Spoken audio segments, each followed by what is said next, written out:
Hello everyone, আসসালামু আলাইকুম। আজকে তোমাদের মাঝে শেয়ার করব নতুন একটা রেসিপি। আশা করি ভিডিওটি শেষ পর্যন্ত দেখবা। আজকে আমি ফলি মাছ দিয়ে কোফতা বানাবো, সেই রেসিপিটি তোমাদের মাঝে শেয়ার করব। আজকে আমি দুইটা ফলি মাছ দিয়ে কোফতা বানাবো। ফলি মাছের আঁশগুলো যে এত শক্ত হয়, মনে হয় সুপারগুলো দিয়ে লাগিয়ে রাখছে। যাই হোক, মাছ দুটো ভালোভাবে পরিষ্কার করে নিয়েছি। তারপর মাছ দুইটা পাটার উপর নিয়ে এইভাবে ছেঁচে মাছগুলো বের করে নিয়েছি। মাছগুলো বের করা হয়ে গেলে তারপর মাছগুলো ভালো করে মিহি করে বেটে নিব। এমন ভাবে বাটতে হবে যাতে মাছের মধ্যে কোনো কাটা না থাকে। বাটা হয়ে গেলে এর মধ্যে দিব জিরা বাটা, আদা বাটা, পেঁয়াজ রসুন বাটা। এখন দিয়ে দিব হলুদের গুঁড়ো 1 চামচ, মরিচের গুঁড়ো 1 চামচ, ধনিয়ার গুঁড়ো আর গরম মশলার গুঁড়ো। দিয়ে দিব পরিমাণ মতো লবণ আর দিয়ে দিব কিছুটা তেল। তারপর মাছগুলোর সাথে মশলাটা ভালোভাবে কিছুক্ষণ সময় ধরে মেখে নিব। ফলি মাছের চামড়াটা অনেক শক্ত হয়, তো তাই ফলি মাছ দিয়ে এই কোফতাটা বানানো হয়। মশলার সাথে মাছটা মাখানো হয়ে গেলে তারপর এক সাইডে রেখে দিব। এখন ফলি মাছের চামড়াটা পাটার উপর এইভাবে ছড়িয়ে নিয়েছি। চামড়ার উপরে দিয়ে দিব কিছুটা তেল। তারপর হাত দিয়ে এইভাবে তেলগুলো ভালোভাবে চামড়ার গায়ের উপরে মেখে নিব। এখন মশলা মেখে রেখেছিলাম না যে মাছটা, ওই মাছটা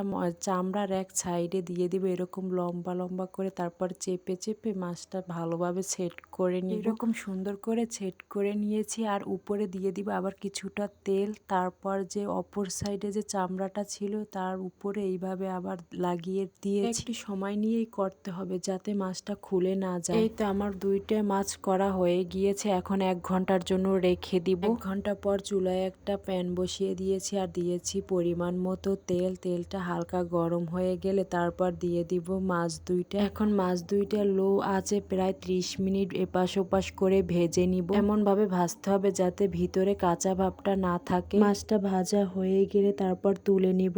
ওই তেলের মধ্যে দিয়ে দিব কিছুটা পেঁয়াজ কুচি আর কাঁচামরিচ। পেঁয়াজ আর কাঁচামরিচটা ভেজে নিব। তারপর মাছটা রান্না করার জন্য কড়াইতে দিয়েছি পরিমাণ মতো তেল, দিয়েছি পেঁয়াজ রসুন বাটা, আদা বাটা, জিরা বাটা, দিয়েছি হলুদের গুঁড়া, মরিচের গুঁড়া, দিয়ে দিব স্বাদ মতো লবণ। তারপর মশলাটা ভালোভাবে কষিয়ে নিব। এইদিকে মাছটা আমি কেটে নিয়েছি। এইখানে 6 পিস মাছ হয়েছে আর মাছটা কত সুন্দর হয়েছে দেখতেই পারছো তোমরা। এদিকে যে মশলাটা কষিয়ে রেখেছিলাম ওই মশলার ভিতরে দিয়ে দিব মাছগুলো।